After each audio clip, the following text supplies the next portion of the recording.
ರಾಜ್ಯದ ಅತ್ಯಂತ ಎತ್ತರದ ಪ್ರದೇಶ ಕಾಫಿನಾಡು ದತ್ತಪೀಠದ ಮಾಣಿಕ್ಯಧಾರ ಬಳಿ ಬಾಲಕಿ ನಾಪತ್ತೆಯಾದ ಪ್ರಕರಣ ಹೊಸ ಆಯಾಮವನ್ನು ಪಡೆದುಕೊಂಡಿದೆ. ಬಾಲಕಿ ಶ್ರೀನಂದ ತಾಯಿ ರೋಹಿಣಿ ಬಗ್ಗೆ ಪೊಲೀಸರ ಜೊತೆ ಚರ್ಚಿಸಿತು. ಮಗಳು ಆಕಸ್ಮಿಕವಾಗಿ ಬಿದ್ದಿರಲು ಸಾಧ್ಯ ಇಲ್ಲ, ಯಾರೋ ಮಾದಕ ದ್ರವ್ಯವನ್ನ ಕೊಟ್ಟು ಅಪಹರಿಸಿದ್ದಾರೆ ಎಂಬ ಶಂಕೆಯನ್ನ ವ್ಯಕ್ತಪಡಿಸಿದ್ದಾರೆ.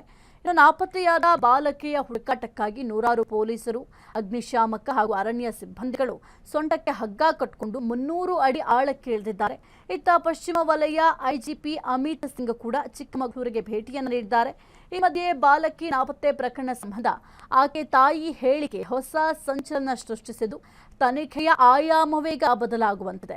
ಇನ್ನು ಕೇರಳದ ಪಾಲಕ್ಕಾಡ್ ಮೂಲದ 10ನೇ ತರಗತಿ ವಿದ್ಯಾರ್ಥಿನಿ ಶ್ರೀನಂದ ಮಂಗಳವಾರ ಸಂಜೆ ಜಲಪಾತ ವೀಕ್ಷಿಸಲು ಹೋಗುವಾಗ ಕಣ್ಮರೆಯಾಗಿದ್ಲು.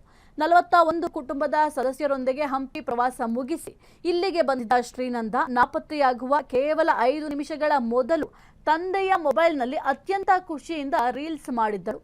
ಆದರೆ ಜನದಟ್ಟಣೆಯ ನಡುವೆ ಮೆಟ್ಟಿಲುಗಳನ್ನು ಇಳಿದು ಬರುವಾಗ ಅವಳು ಹಠಾತ್ತನೆ ಕಾಣೆಯಾಗಿರುವುದು ಹಲವು ಅನುಮಾನಗಳಿಗೆ ದಾರಿ ಮಾಡಿಕೊಡ್ತಾ ಇದೆ.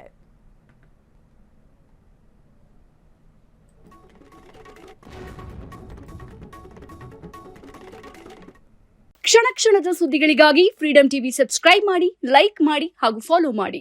ಹೊಸ ಸುದ್ದಿಗಳ ನೋಟಿಫಿಕೇಶನ್ಗಾಗಿ ಬೆಲ್ ಐಕಾನ್ ಮೇಲೆ ಕ್ಲಿಕ್ ಮಾಡಿ.